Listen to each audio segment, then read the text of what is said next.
अस्सलाम वालेकुम students last वाले लेक्चर में हम लोगों ने जो है वो ग्राफिकल एक्सप्लेनेशन की थी बॉयज़ लॉ की, और हम लोगों ने जो है वो एक एग्जांपल भी सॉल्व की थी जो बॉयज़ लॉ के अकॉर्डिंग थी। ठीक है, today we are going to discuss about the Charles law. ठीक है, आज हम चार्ल्स लॉ को डिस्कस करेंगे, लेकिन चार्ल्स लॉ को डिस्कस करने से पहले हम चार्ल्स के वर्क को डिस्कस करते हैं कि जो चार्ल्स था, चार्ल्स ने और कौन कौन से काम किए थे। ठीक है, और उसके कौन कौन से वर्क थे।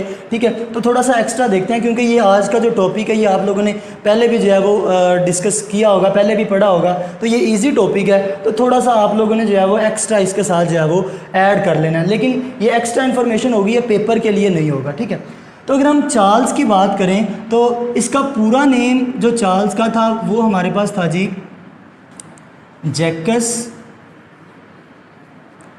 Alexander scissor Charles. तो बेटा इसका पूरा नेम क्या था? जैकस अलेक्जेंडर सीजर चार्ल्स इसका पूरा नेम था। ठीक है, और अगर हम देखें तो ये 12 नवंबर इन 1746 इसकी बर्थ हुई थी। ठीक है, और इसने सबसे पहले जो काम किया था वो इसने फाइनेंस मिनिस्ट्री में किया था। सबसे पहले जो इसने वर्क किया था वो कहाँ पर किया था? इसने फाइनेंस मिनिस्ट्री में इसने सबसे पहले काम किया था। और कहाँ पर किया था? पेरिस में किया था। एक्चुअल में ये जो हमारे पास चार्ल्स है, जैकस अलेक्जेंडर सीजर चार्ल्स है, ये एक फ्रेंच जो है वो फिजिस्ट था, फ्रेंच साइंटिस्ट था। अगर हम इसके बारे में मज़ीद देखें जैकस अलेक्जेंडर चार्ल्स के बारे में, तो ये एक फ्रेंच फिजिस्ट भी था और ये एक मैथमेटिशियन भी था। ठीक है, तो ये एक फिजिस्ट भी था और ये एक मैथमेटिशियन भी था। ठीक है, अब नेक्स्ट अगर हम देखें तो नेक्स्ट इसने क्या किया? नेक्स्ट जो है वो इन 1783 में इसने हाइड्रोजन फील्ड बालून के ऊपर वर्क किया एक और साइंटिस्ट के साथ मिलके। ये जो हमारे पास जैकस अलेक्जेंडर सीजर चार्ल्स है, इसने इन 1783 एक और साइंटिस्ट के साथ जो है वो मिलके इसने जो है वो हाइड्रोजन फील्ड बालून के ऊपर भी वर्क किया था। ठीक है, तो ये भी इसने काम किया था। नेक्स्ट इसने जो है वो वर्क किया था इन 1787। ठीक है, 1787 में इसने जो है वो चार्ल्स लॉ के ऊपर वर्क किया था, मतलब उस लॉ के ऊपर वर्क किया था जो वॉल्यूम और टेम्परेचर का रिलेशनशिप जो है वो एक्सप्लेन करेगा। तो अब हम चार्ल्स लॉ को स्टार्ट करने लगे हैं, ज़रा आप लोगों ने अच्छे से देखना है जी। इन 1787 जैकस अलेक्जेंडर सीजर चार्ल्स इसने क्या किया? Explain the relationship between volume and temperature. ठीक है, तो जैकस अलेक्जेंडर सीजर चार्ल्स ने वॉल्यूम और टेम्परेचर के दरमियान एक रिलेशनशिप एक्सप्लेन किया। ठीक है, अब नेक्स्ट देखें तो इसने क्या बात की कि ये वाला रिलेशन इसने कब कैसे एक्सप्लेन किया? जब इसने प्रेशर को कांस्टेंट रखा। इसने प्रेशर को क्या रखा? कांस्टेंट रखा। He explain the relationship between volume and temperature when pressure remains constant. ठीक है, प्रेशर को कांस्टेंट रख के इसने वॉल्यूम और टेम्परेचर के दरमियान में एक रिलेशनशिप एक्सप्लेन किया। ठीक है, और इसने इसके अकॉर्डिंग एक स्टेटमेंट दी। इसकी स्टेटमेंट देखते हैं कि इसने कौन सी स्टेटमेंट दी थी। तो इसने ये बात की कि द वॉल्यूम ऑफ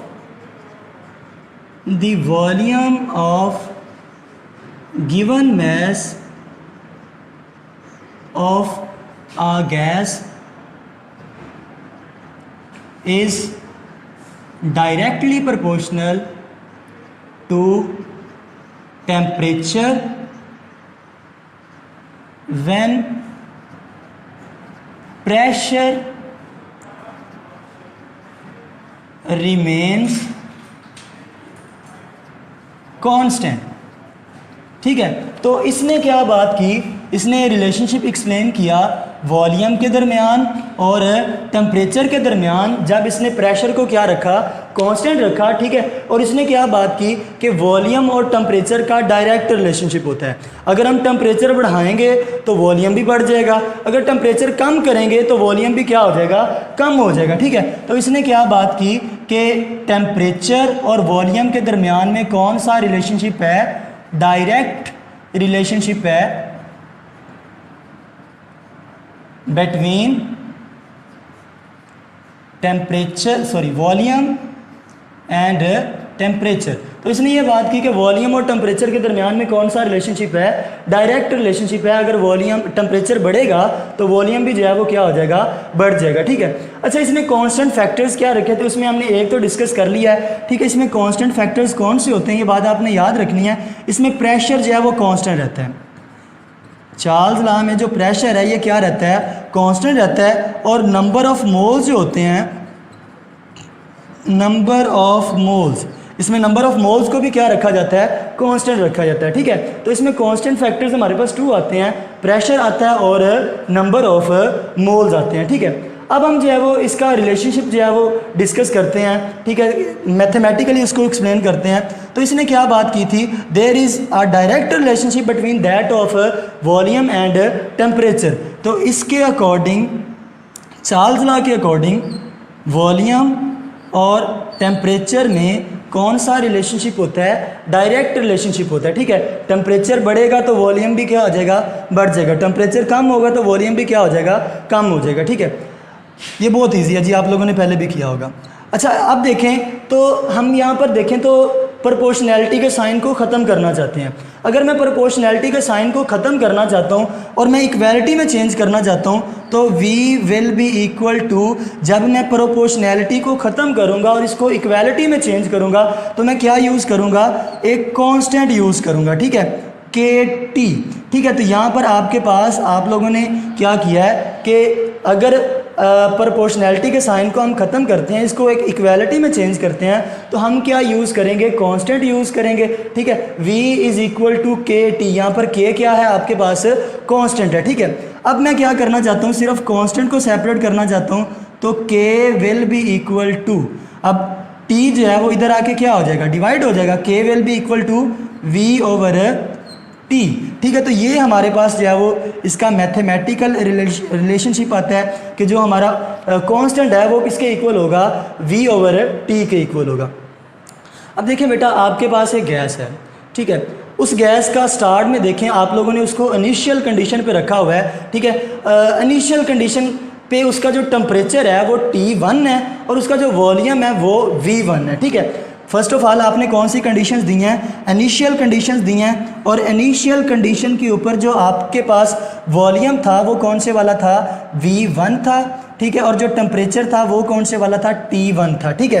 तो अब V1 और T1 के दरमियान रिलेशनशिप आपके पास किस तरह से आएगा कांस्टेंट का, तो ये आपके पास आ जाएगा K is equal to V1 over T1, ठीक है। ये आपके पास रिलेशनशिप आ जाएगा जब आपने इनिशियल कंडीशंस दी हुई हैं, टेम्परेचर आपके पास इनिशियल है और वॉल्यूम भी इनिशियल है, तो मतलब इनिशियल वॉल्यूम होगा V1 और इनिशियल टेम्परेचर आपके पास कौन से वाला होगा, T1 होगा। इसके अकॉर्डिंग आप कांस्टेंट देखते हैं तो ये आपके पास आ जाएगा V1 ओवर T1, ठीक है। इसी तरह से अगर आप जो है वो टेम्परेचर बढ़ा देते हैं, जब आपने टेम्परेचर बढ़ा दिया, ठीक है, तो वो जो आपके पास टेम्परेचर आएगा वो कौन से वाला होगा, फाइनल टेम्परेचर होगा, ठीक है। टेम्परेचर बढ़ने से वॉल्यूम भी क्या हो जाएगा, बढ़ जाएगा, ठीक है। तो वो जो वॉल्यूम आपके पास आएगा वो कौन से वाला होगा, फाइनल वॉल्यूम होगा, ठीक है। तो वो जो फाइनल टेम्परेचर आपके पास आएगा वो आपके पास होगा T2 और जो फाइनल वॉल्यूम आपके पास आएगा वो कौन से वाला होगा, V2। मतलब आपने टेम्परेचर चेंज किया है, टेम्परेचर चेंज करने की वजह से जो वॉल्यूम है वो भी क्या हो गया है, चेंज हो गया, ठीक है। तो इस केस में हमारा जो कांस्टेंट है वो किसके इक्वल आएगा, V2 ओवर T2, ठीक है। अगर आप कांस्टेंट देखें तो फाइनल कंडीशन पे जो हमारा कांस्टेंट है वो V2 ओवर T2 के इक्वल आएगा, ठीक है। तो जैसे कि ये आपके पास सपोज कर लें इक्वेशन नंबर 1 है और ये आपके पास इक्वेशन नंबर 2 है, ठीक है। अब जरा देखें तो ये V1 ओवर T1 किसके इक्वल है, कांस्टेंट के इक्वल है, और यहाँ पर V2 ओवर T2 किसके इक्वल है, कांस्टेंट के इक्वल है। तो क्या हम यहाँ पर इक्वेशन नंबर 1 को और इक्वेशन नंबर 2 को जो है वो कंपेयर कर सकते हैं? बिल्कुल कर सकते हैं, क्योंकि ये भी कांस्टेंट के इक्वल है और ये भी जो है वो किसके इक्वल है?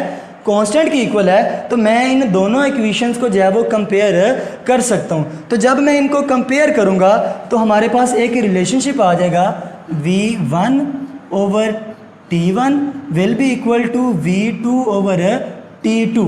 तो ये वाला रिलेशनशिप है जिसको हम जो है वो न्यूमेरिकल्स में जो है वो यूज़ करेंगे। ठीक है, इस रिलेशनशिप को जो है वो न्यूमेरिकल में हम यूज़ करेंगे। ठीक है, तो ये था हमारे पास relationship between volume and temperature. अब हम देखते हैं कि एक्सपेरिमेंटल वेरिफिकेशन इसकी करते हैं कि किस तरह से टेम्परेचर बढ़ाते हैं तो वॉल्यूम कैसे बढ़ेगा। वैसे जो हमारा कल का लेक्चर होगा उसमें हम बड़ी डिटेल के साथ जो है वो ये चीज़ एक्सप्लेन करेंगे कि अगर हम इतना टेम्परेचर बढ़ाते हैं तो वॉल्यूम इतना इंक्रीज़ होगा। ठीक है, और अगर इतना टेम्परेचर कम करते हैं तो वॉल्यूम इतना जो है वो डिक्रीज़ हो जाएगा। तो कल वाले लेक्चर में ये मज़ीद जो है वो क्लैरिफाई होगा।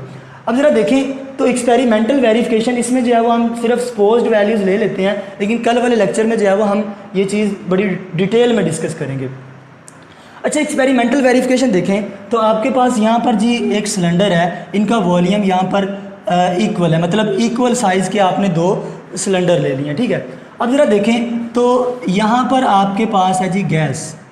यहाँ पर आपने क्या चीज़ रखी हुई है? गैस रखी हुई है, और आप उसको गैस को हीट नहीं कर रहे, आप उस गैस को हीट नहीं कर रहे। तो जब हीट नहीं कर रहे तो उसका टेम्परेचर कम होगा। ठीक है, मतलब इनिशियल टेम्परेचर होगा, और इनिशियल टेम्परेचर आपके पास कितना होगा? T1 होगा। ठीक है, और उसका जो वॉल्यूम है वो भी क्या होगा? कम होगा। यहाँ पर बेटा आपने ऊपर मूवेबल पिस्टन लगाया हुआ है। ठीक है, तो जो इसका वॉल्यूम है इनिशियल वॉल्यूम होगा, और वो वॉल्यूम क्या होगा? वो भी कम होगा। ठीक है, तो यहाँ पर टेम्परेचर भी कम है, इनिशियल टेम्परेचर है, और वॉल्यूम भी आपके पास यहाँ पर इतना है। आप इसी गैस को लेते हैं, ठीक है, और इसको क्या करना स्टार्ट कर देते हैं? हीट करना स्टार्ट कर देते हैं। आप इसी गैस को क्या करते हैं? हीट करना स्टार्ट कर देते हैं। जब आप इस गैस को हीट करोगे तो टेम्परेचर क्या होना स्टार्ट हो जाएगा? टेम्परेचर बढ़ना स्टार्ट हो जाएगा। टेम्परेचर क्या हो जाएगा? टेम्परेचर इंक्रीज़ हो जाएगा। ठीक है, तो टेम्परेचर इंक्रीज़ करने की वजह से आप देखेंगे कि जो वॉल्यूम है वो भी क्या हो जाएगा? वॉल्यूम भी इसका क्या हो जाएगा? मूवेबल पिस्टन जो है वो ऊपर की तरफ जाना स्टार्ट हो जाएगा। तो टेम्परेचर के बढ़ने की वजह से जो हमारा वॉल्यूम था वो भी क्या होना स्टार्ट हो गया? बढ़ना स्टार्ट हो गया। तो वॉल्यूम भी जो है वो क्या हो जाएगा? जो V2 हमारे पास था वो भी क्या हो जाएगा? बढ़ जाएगा। ठीक है, टेम्परेचर बढ़ा, आपने हीट किया, क्योंकि यहाँ पर तो हीट नहीं थे कर रहे। ठीक है, आपने टेम्परेचर बढ़ाया, उसको हीट किया। With increase of the temperature the volume of the gas will also increase. Temperature बढ़ाने की वजह से जो गैस है उसका वॉल्यूम भी क्या हो गया है? इंक्रीज़ हो गया। ठीक है, अब ज़रा देखें तो इनमें रिलेशनशिप आपके पास वही आ जाएगा। आपके पास कौन से वाला रिलेशनशिप आएगा? V1 over T1 is equal to V2 over T2। तो आपके पास यही रिलेशनशिप आ जाएगा। अच्छा, यहाँ पर आप लोगों ने एक चीज़ जो है वो और याद रखनी है, वो कौन सी वाली है कि ये जो केल्विन स्केल है ये जो आपके पास चार्ल्स लॉ है ये केल्विन स्केल को फॉलो करता है। चार्ल्स लॉ केल्विन स्केल को फॉलो करता है और डिग्री सेल्सियस स्केल को फॉलो नहीं करता। ठीक है, अगर आप केल्विन में वैल्यूज़ लेंगे टेम्परेचर की तो यहाँ पर आपके पास जो कांस्टेंट आएगा उसकी वैल्यू सेम आएगी। कांस्टेंट की वैल्यू क्या आएगी? सेम आएगी। और V1 ओवर T1 इक्वल होगा V2 ओवर T2 के। लेकिन अगर आप टेम्परेचर डिग्री सेल्सियस में लेते हैं तो जो आपके पास चार्ल्स लॉ है ये डिग्री सेल्सियस वाला जो स्केल है इसको फॉलो नहीं करता। ठीक है, तो आपके पास यहाँ पर V1 ओवर T1 जो है वो V2 ओवर T2 के इक्वल नहीं आएगा। ये वाली चीज़ भी हम कल वाले लेक्चर में जो है वो एक्सप्लेन करेंगे। आज हम सिर्फ चार्ल्स लॉ का जो है वो इसको सिंपल देख रहे हैं और इसकी जो है वो एक्सपेरिमेंटल वेरिफिकेशन देख रहे हैं। अच्छा, तो हमारे पास रिलेशनशिप आ जाएगा V1 over T1 is equal to V2 over T2। और यहाँ ये जो चार्ल्स लॉ है ये कौन से स्केल को फॉलो करता है? ये फॉलो करता है केल्विन स्केल को। ठीक है, तो ये केल्विन स्केल को जो है वो फॉलो करेगा। अगर केल्विन स्केल में टेम्परेचर की वैल्यूज़ होंगी तो आपके पास यहाँ पर इक्वालिटी आएगी, अगर केल्विन में वैल्यूज़ नहीं होंगी तो आपके पास इक्वालिटी नहीं आएगी। कल हम इसको डिस्कस करेंगे, ठीक है। तो ये था हमारे पास चार्ल्स लॉ के with the increase of temperature the volume of the given mass of the gas also increases but when pressure and number of moles remains constant, ठीक है। तो ये काफ़ी इजी था, आप लोगों ने पहले भी किया होगा। अच्छा नेक्स्ट देखें, तो नेक्स्ट हमारे पास आती है जी एग्जाम्पल। एक एग्जाम्पल भी इसके अकॉर्डिंग इस रिलेशनशिप को देखते हुए हम एक एग्जाम्पल भी सॉल्व करते हैं। तो देखें बेटा, आपके पास उसने जो है वो एग्जाम्पल में वॉल्यूम गिवन दिया होगा, V1 आपके पास दिया हुआ है। V1 का मतलब है इनिशियल वॉल्यूम, ठीक है। इसी तरह से उसने T1 दिया हुआ है, T1 का मतलब है इनिशियल टेम्परेचर, T2 मतलब जब टेम्परेचर आपने चेंज किया था और आपके पास फाइनल टेम्परेचर जो आया था, और V2 आपने क्या करना है, फाइंड आउट करना है, मतलब फाइनल वॉल्यूम जो है वो आप लोगों ने क्या करना है, फाइंड आउट करना है, ठीक है। अच्छा यहाँ पर देखें तो ये आपके पास सेंटीमीटर में है, जो वॉल्यूम इनिशियल वॉल्यूम है ये किस में आपके पास है, सेंटीमीटर में है। इसको हम किस में कन्वर्ट करना चाहते हैं, डेसीमीटर में कन्वर्ट करना चाहते हैं। तो अगर हम इसको डेसीमीटर में कन्वर्ट करना चाहते हैं तो हम क्या करेंगे कि इसको डिवाइड करवा देंगे कितने के साथ, इसको 1000 के साथ हम लोग डिवाइड करवा देंगे, ठीक है। तो जब हम इसको 1000 के साथ डिवाइड करेंगे तो ये हमारे पास आ जाएगा 0.25 डेसीमीटर क्यूब। जब आप इसको 1000 के साथ डिवाइड कर दोगे तो ये आपके पास कितना आ जाएगा, 0.25 डेसीमीटर क्यूब आ जाएगा, ठीक है। इसी तरह से टेम्परेचर है, क्योंकि टेम्परेचर आप डिग्री सेल्सियस में यूज़ नहीं करोगे, तो जो चार्ल्स लॉ है वो कौन से स्केल को फॉलो करता है, केल्विन स्केल को फॉलो करते हैं, ठीक है। तो आप डिग्री सेल्सियस में नहीं लोगे बल्कि इसको केल्विन में कन्वर्ट कर दोगे तो ये आपके पास कितना हो जाएगा। आप लोगों ने ये बात याद रखनी है कि इसमें 273 ऐड करेंगे, 127 डिग्री सेल्सियस था उसमें 273 ऐड करेंगे और ये आपके पास कितना हो जाएगा, 400 केल्विन। ये आपके पास कितना हो जाएगा, 400 केल्विन हो गया, ठीक है। तो ये आपके पास इनिशियल टेम्परेचर है जो कि 400 केल्विन है। इसी तरह से फाइनल टेम्परेचर आपके पास उसने कितना दिया हुआ है, -27 डिग्री सेल्सियस दिया हुआ है, ठीक है। अब फाइनल टेम्परेचर के लिए आप क्या करेंगे, आपके पास है जी -27, इसमें ऐड कर दोगे 273, तो ये आपके पास जब आप ऐड करेंगे तो ये आपके पास आ जाएगा जी 246 केल्विन। ये आपके पास कितना आ जाएगा, 246 केल्विन आ जाएगा। अब आपने जो फाइनल वॉल्यूम है वो जो है वो क्या करना है, फाइंड आउट करना है। तो आप वही रिलेशनशिप लगाओगे और फाइनल वॉल्यूम जो है वो फाइंड आउट कर लोगे। तो आपके पास कौन सा रिलेशनशिप था, V1 over T1 will be equal to V2 over T2, ठीक है। और आपने फाइंड आउट क्या चीज़ करनी है, आपने जो फाइनल वॉल्यूम है इसको क्या करना है, फाइंड आउट करना है, ठीक है। तो अब हम क्या करेंगे कि वॉल्यूम, फाइनल वॉल्यूम आपके पास इस तरह से आ जाएगा V1 ओवर T1, ठीक है। और ये T2 इधर आके क्या हो जाएगा, मल्टीप्लाई हो जाएगा, ठीक है। तो आप इसकी वैल्यूज़ को ज़रा यहाँ पर पुट करें। V1 की वैल्यू कितनी थी, V1 की वैल्यू थी हमारे पास 0.25 डेसीमीटर क्यूब, ठीक है। और जो T1 था उसकी वैल्यू कितनी थी हमारे पास, उसकी वैल्यू थी हमारे पास 400 केल्विन, ठीक है। और जो आपके पास T2 था, फाइनल टेम्परेचर था, इसकी वैल्यू कितनी थी, 246। तो आप इसको सॉल्व करेंगे, तो जब आप इसको सॉल्व करेंगे तो ये ऑलमोस्ट आपके पास आ जाएगा 0.153 डेसीमीटर क्यूब। तो ये आपके पास डेसीमीटर क्यूब में आंसर आ जाएगा 0। ये आप लोगों ने कैलकुलेशन खुद से करवा लेनी है, ठीक है। तो ये आपके पास ऑलमोस्ट आ जाएगा 0.153 डेसीमीटर क्यूब। अब डेसीमीटर क्यूब है, अगर आप इसको दोबारा से सेंटीमीटर में कन्वर्ट करना चाहते हैं तो दोबारा से इसको किससे मल्टीप्लाई करवा देंगे, 1000 से मल्टीप्लाई करवा देंगे। अगर आप इसको सेंटीमीटर में दोबारा कन्वर्ट करना चाहते हैं तो इसको 1000 से मल्टीप्लाई करवा दें तो ये कितना हो जाएगा, 153 सेंटीमीटर क्यूब। अगर आप इसको 1000 से मल्टीप्लाई करवा दें तो ये चेंज हो जाएगा इनटू सेंटीमीटर क्यूब। तो ये थी हमारी एक एग्जाम्पल, ठीक है। तो इसको भी आप लोगों ने ज़रा देख लेना है, ठीक है। इसको भी आप लोगों ने सॉल्व करना है। ओके बेटा, नेक्स्ट देखें। तो नेक्स्ट हम ये देखेंगे कि पेपर के पॉइंट ऑफ व्यू से चार्ल्स लॉ की कितनी इंपॉर्टेंस है, ठीक है, उसको ज़रा देखते हैं। तो जो आज हमने किया है सिर्फ इसमें से अगर शॉर्ट क्वेश्चन देखें तो इसमें फर्स्ट शॉर्ट क्वेश्चन बन सकता है कि स्टेट चार्ल्स लॉ। तो आपने ये बात की थी कि the volume of the given mass of the gas is directly proportional to temperature when pressure remains constant. अगर प्रेशर को कांस्टेंट रखा जाए, तो वॉल्यूम और टेम्परेचर के दरमियान में कौन सा रिलेशनशिप आता है, डायरेक्ट रिलेशनशिप आता है, ठीक है। उसके बाद देखें तो prove V1/T1 is equal to V2/T2।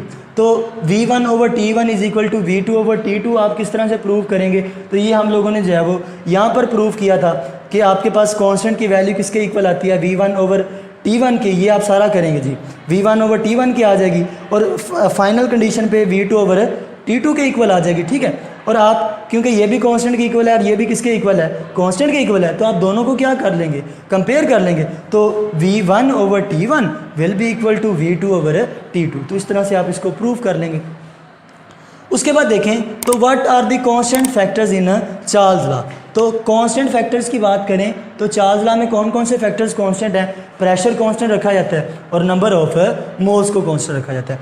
और ये जो न्यूमेरिकल आप लोगों ने किया है, एग्जाम्पल किया है, इसको भी आप लोगों ने ज़रा अच्छे से देख लेना। कल का जो टॉपिक होगा वो हमारा मेन टॉपिक होगा, ठीक है, जिसमें हम एब्सोल्यूट ज़ीरो टेम्परेचर स्केल को जो है वो डिस्कस करेंगे और वो बहुत ज़्यादा इंपॉर्टेंट है, ठीक है। आज का लेक्चर भी आप लोगों ने ज़रा अच्छे से देखना है और इसमें जो न्यूमेरिकल है ये इंपॉर्टेंट हो सकता है, पेपर में ये आ सकता है, इसको आप लोगों ने ज़रा अच्छे से करना है।